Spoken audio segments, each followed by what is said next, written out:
Sahabat sehat, apa kabar? Sampai jumpa kembali ya. Dan saya Prof. Ardin di Lini Podcast.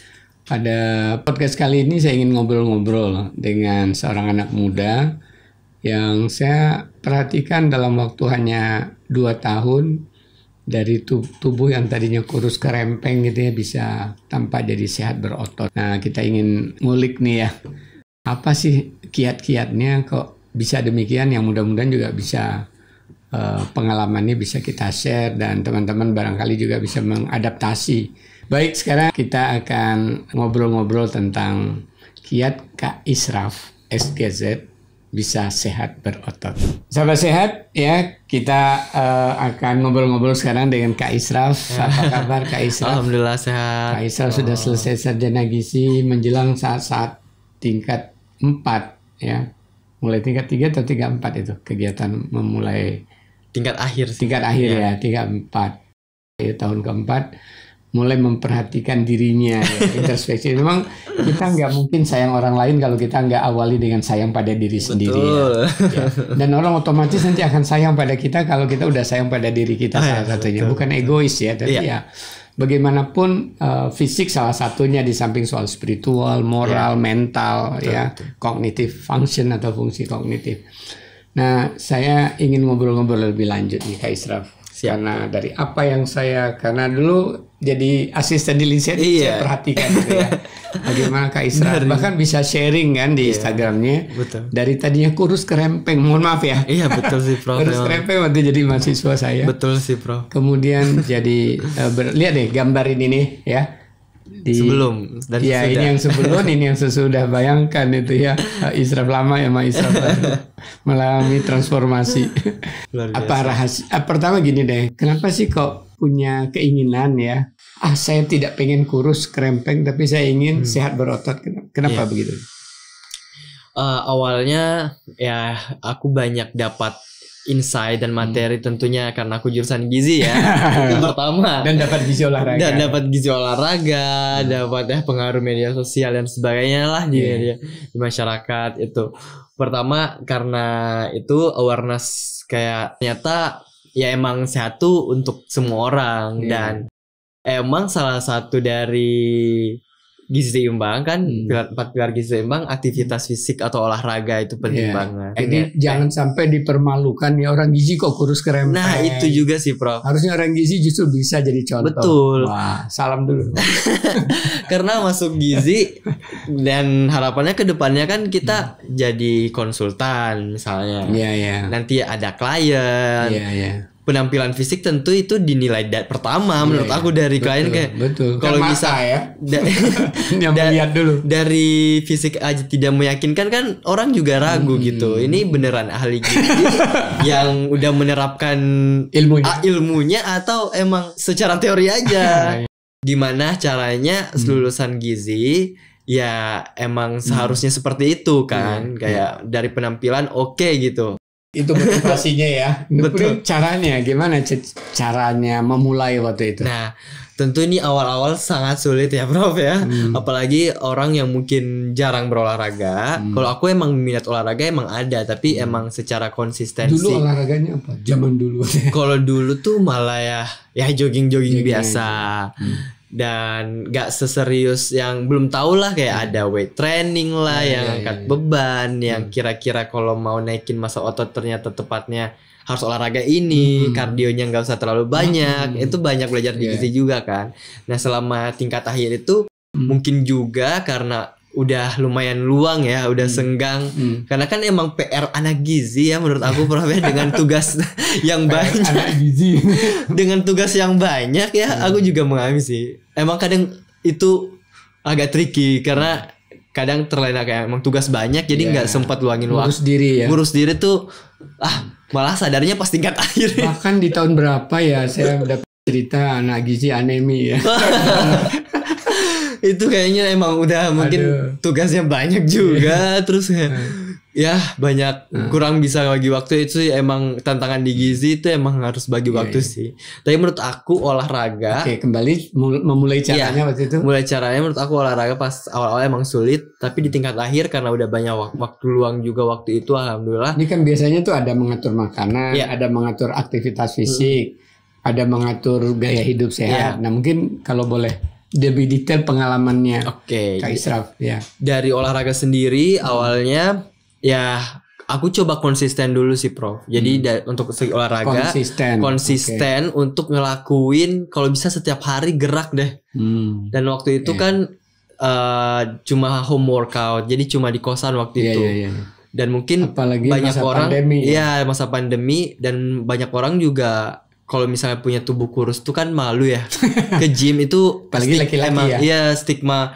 Karena aku juga sempat gitu ngerasa gitu, dan banyak juga nih dari teman-teman di media sosial emang kayak gitu, kayak curhat gimana sih biar nggak malu, aku mau nge-gym tapi nggak tahu caranya, malu nggak ada teman. Nah kalau aku waktu itu nggak langsung nge-gym juga, jadi cuma dari rumah dan kita manfaatkan sosial media. Berapa kilo beratnya waktu itu sebelum memulai? Sebelum memulai itu 50 ya.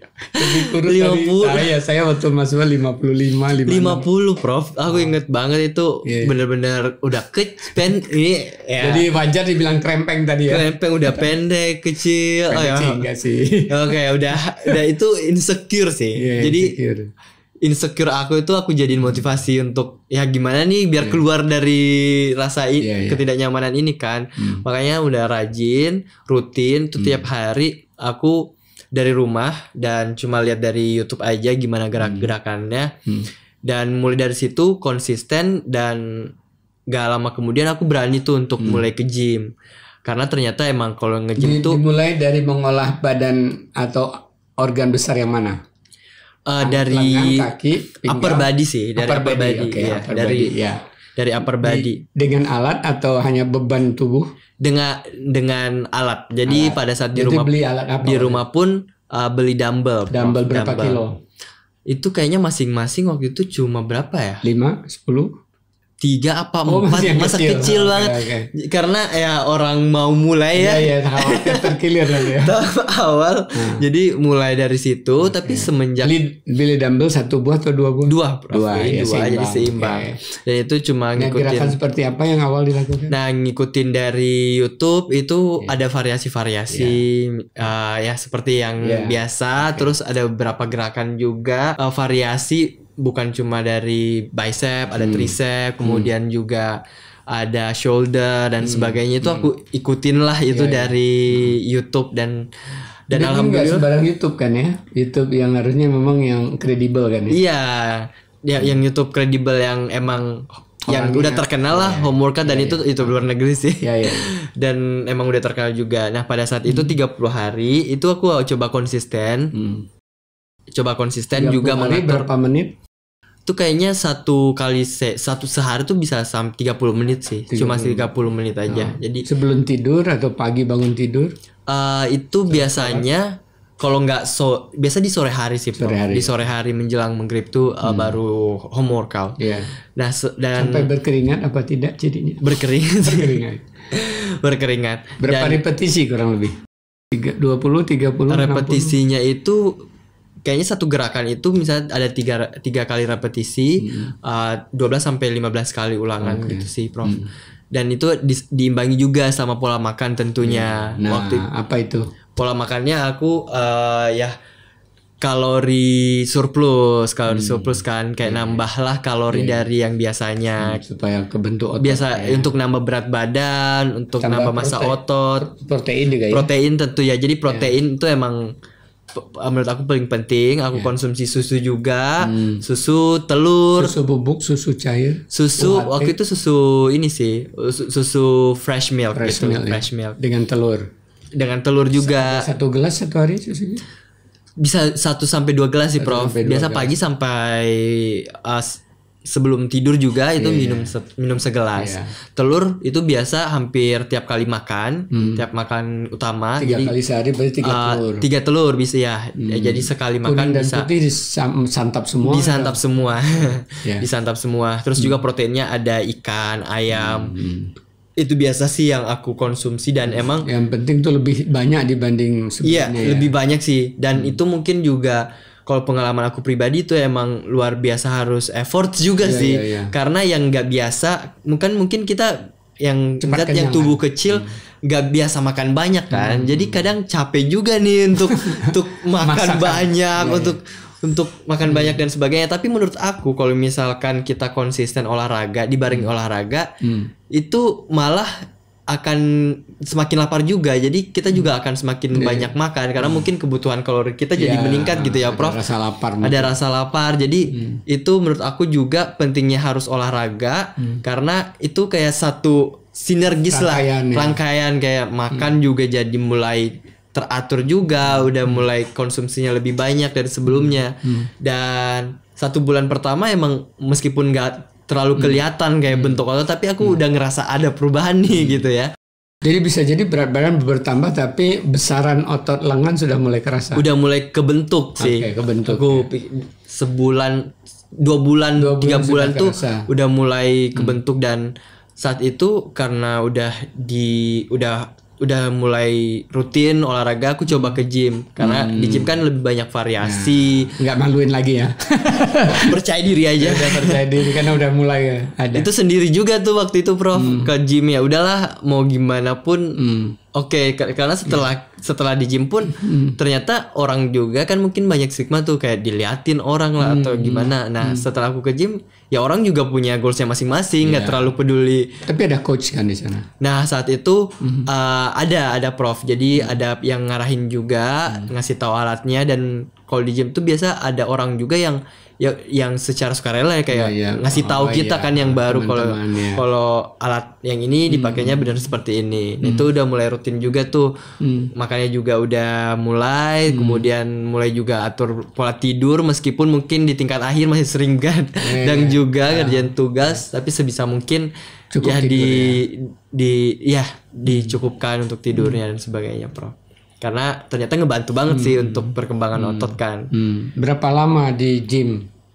Maksud saya berapa kali seminggu? Berapa lama per Nah, kali di gym? dari Sejam? gym itu bisa sejam Prof. Malah yang mungkin kalau misal di rumah itu cuma bisa 30 menit, kalau di gym tuh bisa 1 sampai 1,5 jam malah. Iya. Dengan gerakan variasi dengan banyaknya lebih seru aja sih. break ya. Betul.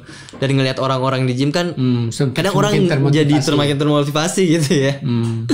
betul Prof. Oke, terus yang tadi yang diet, yang makanan tadi masih diterusin Masih sampai sekarang? masih mencoba juga untuk tetap ya karena masih Tapi sudah nggak ke gym lagi. masih nge-gym juga, Masih Prof. nge-gym ya. Ya. Nah, tapi saya lihat di Instagram banyak gerakan sendiri sekarang di luar, nggak di gym. Oh ya, jadi karena Atau itu hanya untuk penonton aja. ya, jadi emang mungkin aku kalau di sosial media ngasih juga nih tips-tips orang yang ya simple workout yang bagi teman-teman yang gue punya waktu ke gym, Saya gerakan-gerakan mau lihat simple. alat Instagramnya ini nih. Boleh di sini di follow Iya. @muhammad_ishraf. Iya. Ya Prof. Jadi kombinasi aja sih masih berusaha untuk tetap gimana pun caranya ya disempetin olahraga. Oke. Sekarang berat badannya berapa? 59. 59 ya. 59. Tapi kan banyak otot itu kan. Iya. Sama otot Iya, betul. bagian atas ya. Iya. Terus yang dirasakan ya, dulu kurus, krempeng, berat 50, Iya. sekarang 59, 60, tapi sudah semakin berat. Ada nilai plus nggak yang dirasakan? Wah, kayaknya banyak sekali sih perubahan yang aku rasa Prof dari segi percaya diri aku semakin percaya diri tentunya karena emang ya mungkin aku udah bisa matahin lah insecure aku. Iya. Kayak dulunya yang terlalu kurus meskipun mungkin Dulu sekarang berharap dipilih ya. Sekarang tidak diharap dipilih atau milih-milih. meskipun mungkin masih proses juga ya belum bagus banget tapi aku aku menghargai proses yang aku lewatin sih sampai sekarang, dan berkelanjutan dan masih berusaha juga untuk tetap konsisten sih. Tapi proses itu emang benar-benar kayak luar biasa aku hargain, dari benar-benar yang kurus sampai sekarang.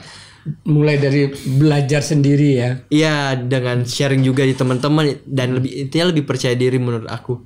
Dan dari sosial media pun dari sisi perasaan, kesehatan, kebahagiaan, kebugaran gimana?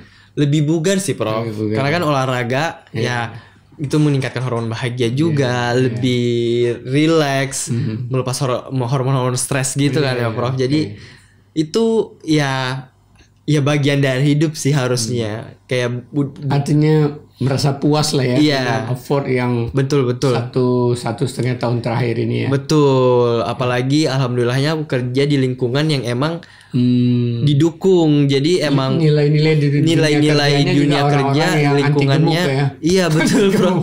Yang kayak healthy lifestyle itu, jadi alhamdulillah aku bersyukur sih. Jadi selaras dengan dunia kerja. Iya, lebih mudah beradaptasi juga. Atau disiapin ada fitness center room. Ada, Prof, di tempat kerja di Nutrifood tuh ada ruangan emang fitness center gitu. Jadi karyawan yang mau olahraga emang difasilitasi. Kapan saja boleh. Selain jam kerja sih. Jam jadi kerja. bisa di jam istirahat sama pulang juga. Dan ada juga fasilitasnya malah kerjasama dengan. Jangan udah jadi trainer sekarang. Enggak, belum. Kerjasama dengan Oke, gym terakhir juga. kalau gitu gimana, sampaikan beberapa pesan kiat-kiat sukses itu, siapa tahu barangkali bisa diikuti juga oleh yang lain, meskipun manusia tadi berbeda ya. Iya, betul. Tapi paling enggak mungkin ada benang merah yang bisa dimanfaatkan. Jadi bagi sahabat sehat semua yang nonton, yang mungkin lagi struggling juga untuk naikin berat badan ataupun lagi nurunin berat badan juga ya. Kayak prinsipnya sebenarnya ya lakuin aja dulu, konsisten, dan motivasinya itu sih kuat gitu. Dan perlu disiplin sih, Prof. Ya, Karena disiplin dalam arti tadi kan menambah asupan energi, menambah gerakan, yang sifatnya rutin berolahraga, membentuk otot tadi kan. Karena motivasi itu kan kadang cukup istirahat. Ya, cukup istirahat, kemudian pola makan, dan juga tentunya rutin berolahraga. Karena dan motivasi kan, dan olahraga itu ada khusus untuk membentuk otot kan, bukan kalau yang membentuk otot kan yang lebih banyak weight training dibanding kardio. Kalau misalnya orang yang lagi diet yang nurunin berat badan mungkin nurunin lebih banyak kardionya. Dan untuk motivasi menurut aku, karena motivasi itu sifatnya naik turun, maka kuncinya itu disiplin sih, Prof. Jadi meskipun mungkin lagi nggak mood atau apa ya, sama berteman sama lingkungan betul banget, lingkungan itu ngaruh banget. Betul. Betul banget. Jadi itu sih, Sobat Sehat, mulai dulu aja. Oke. Itu tadi ya pengalaman Kak Israf SGZ. Malu katanya kalau sarjana gizi kerempeng gitu ya. Dari 50 kilo sampai jadi 59 kilo. Kalau dibuka nih bajunya ototnya luar biasa. Lihat aja pantau di Instagramnya deh. Oke, sampai jumpa lagi. Terima kasih sahabat saya dan adik-adik semua. Dadah. Terima kasih sudah menonton. Jangan lupa like, comment, share, dan subscribe ya.